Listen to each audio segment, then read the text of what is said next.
रात के अंधेरे में चारों ओर सिर्फ पानी ही पानी था। दूर दूर तक कोई किनारा नहीं दिख रहा था। सिया, एक 25 साल की लड़की, घबराई हुई नाव के एक कोने में बैठी थी। उसके कपड़े गीले थे, बाल बिखरे हुए थे और आंखों में डर साफ झलक रहा था।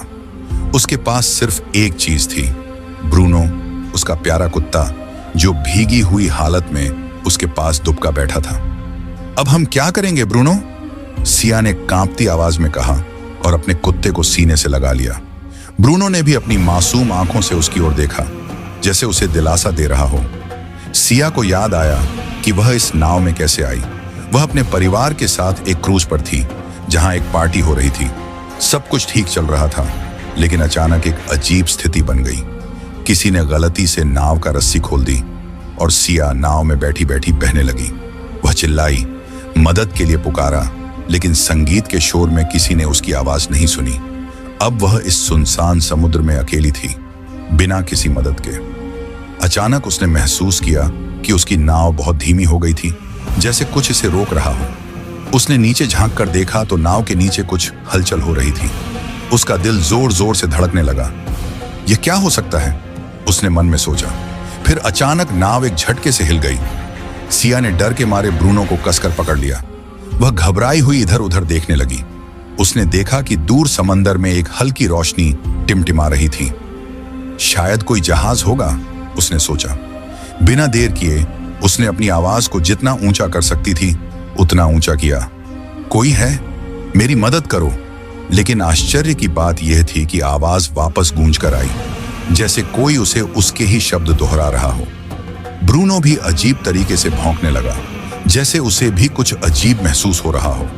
थोड़ी देर बाद सिया ने देखा कि उसकी नाव धीरे धीरे एक दिशा में बढ़ने लगी थी, जैसे कोई उसे खींच रहा हो, लेकिन पानी में कुछ नजर नहीं आ रहा था। थोड़ी देर बाद उसे सामने एक छोटा सा टापू दिखाई दिया। उसे अपनी आंखों पर यकीन नहीं हुआ। शायद वहां से मुझे मदद मिल सके, उसने सोचा और जल्दी से चप्पू चलाने लगी। लेकिन जैसे ही वह टापू के पास पहुंची, उसे एहसास हुआ कि यह जगह सुनसान थी।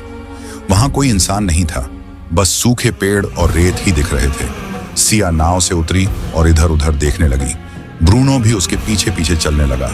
अचानक ब्रूनो जोर जोर से भौंकने लगा, जैसे उसने कुछ देखा हो। क्या हुआ ब्रूनो? सिया ने घबराकर पूछा। ब्रूनो एक पत्थर के पास जाकर रुक गया। सिया ने पास जाकर देखा तो वहां कुछ खुदा हुआ था। एक पुराना लकड़ी का बोर्ड जमीन में आधा दबा था, जिस पर लिखा था, जो इस द्वीप पर आया वह वापस नहीं जा सका। सिया के पैरों तले जमीन खिसक गई। उसने तुरंत पीछे मुड़कर देखा, लेकिन नाव अब वहां नहीं थी। सिया का दिल तेजी से धड़कने लगा। उसने चारों तरफ नजर दौड़ाई, लेकिन चारों ओर सिर्फ सन्नाटा था। हल्की हल्की हवा चल रही थी, सूखे पेड़ लहरा रहे थे और रेत पर उसके कदमों के निशान बनते जा रहे थे। अब क्या करूं? यहां कोई भी नहीं दिख रहा, उसने खुद से कहा। ब्रूनो अभी भी पत्थर के पास खड़ा था और हल्की आवाज में गुर्रा रहा था, जैसे उसे कोई खतरा महसूस हो रहा हो। सिया ने जब ध्यान से जमीन पर देखा तो उसकी आंखें चौड़ी हो गईं। वहां सिर्फ उसके और ब्रूनो के ही नहीं, बल्कि किसी और के भी पैरों के निशान थे। ये कैसे हो सकता है, उसने घबराकर सोचा। उसने धीरे धीरे उन निशानों का पीछा करना शुरू किया। निशान झाड़ियों के पीछे जाकर गायब हो रहे थे। क्या यहाँ कोई और भी है? ये सोचकर सिया का दिल बैठ गया, लेकिन उसे हिम्मत जुटानी थी। वह आगे बढ़ी और झाड़ियों को हटाया। वहां एक टूटी हुई झोपड़ी जैसी जगह थी। लकड़ियों और सूखे पत्तों से बनी यह झोपड़ी काफी पुरानी लग रही थी। सिया ने धीरे धीरे झोपड़ी के अंदर झांका। वहां घुप अंधेरा था। उसने एक लकड़ी उठाई और उसमें घास लपेटकर आग जला ली। हल्की रोशनी में उसने देखा कि झोपड़ी के अंदर कुछ पुराने बर्तन, एक फटा हुआ बिस्तर और एक लकड़ी का संदूक पड़ा था। क्या कोई यहां पहले रहता था? संदूक देखकर सिया का दिल तेजी से धड़कने लगा। उसने हिम्मत जुटाकर उसे खोला। संदूक के अंदर कुछ पुराने कागज थे। उन पर एक आदमी की लिखावट में कुछ लिखा था। अगर तुम यह पढ़ रहे हो तो इसका मतलब है कि तुम भी फंस चुके हो। यह द्वीप तुम्हें जाने नहीं देगा। सिया के हाथ कांपने लगे। यह क्या मतलब है? उसने घबराकर ब्रूनो की तरफ देखा। ब्रूनो भी अब चुपचाप बैठा था, जैसे उसे भी कुछ अजीब लग रहा हो। सिया ने कागज के बाकी हिस्से को पढ़ा। यहां कुछ ऐसा है जिसे तुम देख नहीं सकते, लेकिन यह तुम्हें देख रहा है। तुम जितना भागोगे ये उतना ही करीब आता जाएगा। सिया का गला सूख गया। उसने तुरंत संदूक बंद किया और पीछे हट गई। तभी उसे दूर कहीं से आवाज सुनाई दी। यह किसी इंसान की आवाज थी। कोई है, बचाओ। सिया का दिल एक बार फिर तेजी से धड़कने लगा। क्या सच में यहां कोई और भी है? लेकिन यह आवाज जानी पहचानी लग रही थी। वह तुरंत झोपड़ी से बाहर निकली और आवाज की दिशा में भागने लगी। ब्रूनो भी उसके साथ दौड़ पड़ा। सिया भागते भागते समुद्र के किनारे पहुंच गई। वहां लहरें जोरों से उठ रही थीं। उसने इधर उधर देखा लेकिन कोई नहीं था। लेकिन तभी उसे पानी में एक परछाई दिखी। कोई नाव में बैठा था। अरे यहां आओ, मुझे ले चलो, सिया ने जोर से चिल्लाया। लेकिन जब वह पास पहुंची तो उसका दिल दहल गया। नाव में जो बैठा था वह उसके जैसा ही दिखता था। सिया की आंखें फटी की फटी रह गईं। नाव में बैठी लड़की बिल्कुल उसकी तरह दिख रही थी। वैसे ही गीले कपड़े, वैसे ही बिखरे बाल और वही डरी हुई आंखें। यह क्या है? सिया ने कांपती आवाज में कहा। ब्रूनो अचानक जोर जोर से भौंकने लगा, जैसे उसे किसी अनहोनी का अंदेशा हो। सिया ने हिम्मत जुटाकर एक कदम आगे बढ़ाया, लेकिन जैसे ही उसने ऐसा किया, नाव में बैठी परछाई धीरे धीरे धुंधली होने लगी। नहीं, रुको, सिया ने चिल्लाया और तेजी से नाव की ओर भागी। लेकिन जैसे ही उसने नाव को छूने की कोशिश की, वह गायब हो गई। सिया हताश होकर घुटनों के बल बैठ गई। ये क्या हो रहा है मेरे साथ? तभी ब्रूनो ने अपने पंजों से रेत में कुछ खोदना शुरू किया। सिया ने ध्यान से देखा तो वहां कुछ दबा हुआ था, एक और कागज का टुकड़ा। उसने जल्दी से कागज उठाया और पढ़ने लगी। तुम सही रास्ते पर हो। परछाई तुम्हारी मदद नहीं कर सकती, लेकिन तुम्हें दिशा दिखा सकती है। जिस जगह से वह गायब हुई, वहीं से तुम्हें जवाब मिलेगा। सिया ने तुरंत उस जगह को ध्यान से देखा जहां नाव गायब हुई थी। वहां पानी थोड़ा शांत था और हल्की रोशनी जैसी चमक रही थी।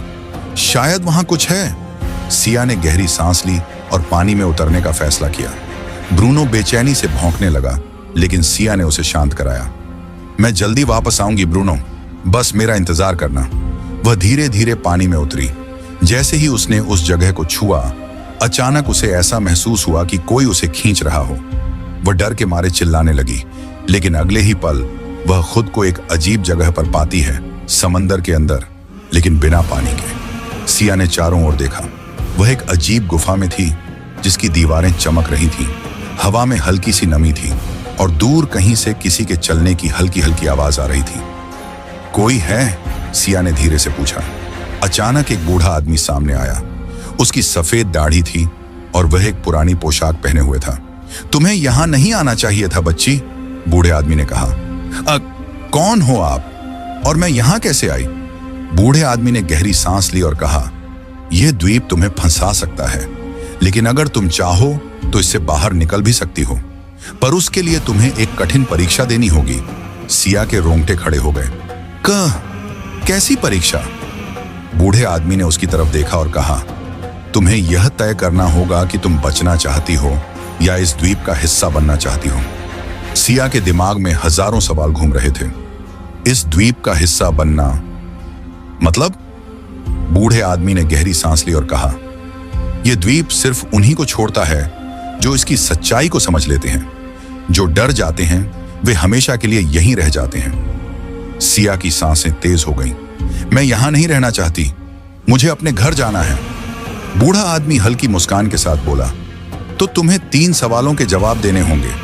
अगर तुम सही जवाब दे पाई तो द्वीप तुम्हें जाने देगा, लेकिन अगर तुम गलत जवाब दी तो।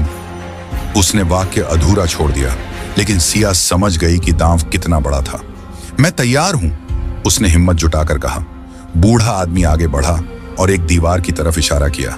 वहां एक पुरानी सील लगी हुई थी जिस पर कुछ लिखा था, अगर तुम्हारे पास एक नाव, एक चप्पू और एक दिशा है, लेकिन हवा तुम्हारे खिलाफ है, तो क्या तुम किनारे तक पहुंच सकते हो? सिया ने कुछ पल सोचा, फिर जवाब दिया, हाँ, अगर मैं हिम्मत और धैर्य से चप्पू चलाती रहूं तो धीरे धीरे किनारे तक पहुंच सकती हूं। बूढ़े आदमी ने मुस्कुराकर सिर हिला दिया।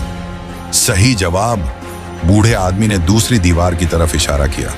वहां एक और पहेली लिखी थी, अगर तुम्हारे पास सिर्फ एक मौका हो और तुम नहीं जानती कि वह सही है या गलत, तो क्या तुम आगे बढ़ोगी? सिया ने गहरी सांस ली और सोचा, अगर मैं वहीं रुक गई तो मैं कभी नहीं जान पाऊंगी कि मौका सही था या गलत, इसलिए मुझे आगे बढ़ना ही होगा। बूढ़े आदमी ने सिर हिलाया। सही जवाब। बूढ़ा आदमी अब गंभीर हो गया। उसने तीसरी दीवार की तरफ इशारा किया। वहां लिखा था, अगर तुम्हें चुनना हो कि तुम्हें जाना है या रहना है, लेकिन जाने के लिए तुम्हें अपने सबसे प्रिय को छोड़ना पड़े, तो तुम क्या करोगी? सिया का दिल धड़क उठा। उसने तुरंत ब्रूनो की ओर देखा। नहीं, मैं इसे छोड़ नहीं सकती। बूढ़ा आदमी चुपचाप देखता रहा। सिया की आंखों में आंसू आ गए।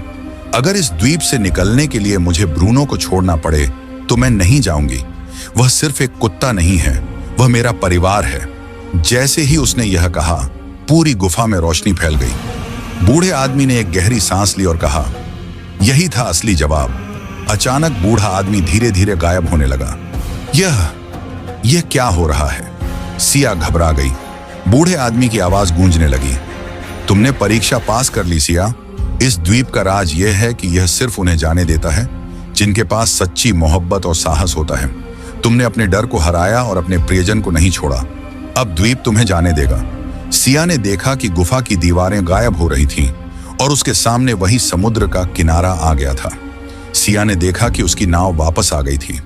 ब्रूनो, हम बच गए, उसने खुशी से कहा और उसे गले लगा लिया। ब्रूनो ने भी खुशी से पूंछ हिलाई। सिया तुरंत नाव पर चढ़ गई और चप्पू चलाने लगी। इस बार हवा उसकी मदद कर रही थी। धीरे धीरे द्वीप पीछे छूटने लगा। कुछ घंटों बाद उसे दूर एक जहाज दिखा। हेल्प, हेल्प, उसने जोर से चिल्लाया। जहाज के लोग उसे देखकर चौंक गए और उसकी मदद के लिए दौड़ पड़े। सिया जब जहाज पर आई तो उसने किनारे की तरफ देखा। द्वीप गायब हो चुका था। क्या वह असली था? लेकिन जब उसने अपनी जेब में हाथ डाला तो उसे वही पुराना कागज का टुकड़ा मिला जिस पर लिखा था, तुम जीत गई।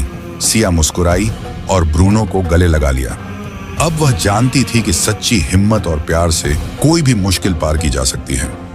दोस्तों, अगर आपको यह कहानी पसंद आई हो तो लाइक जरूर करें और कमेंट करके बताएं कि आपको सबसे ज्यादा कौन सा मोड़ दिलचस्प लगा। ऐसी ही और कहानियों के लिए हमारे चैनल को सब्सक्राइब करना न भूलें। धन्यवाद।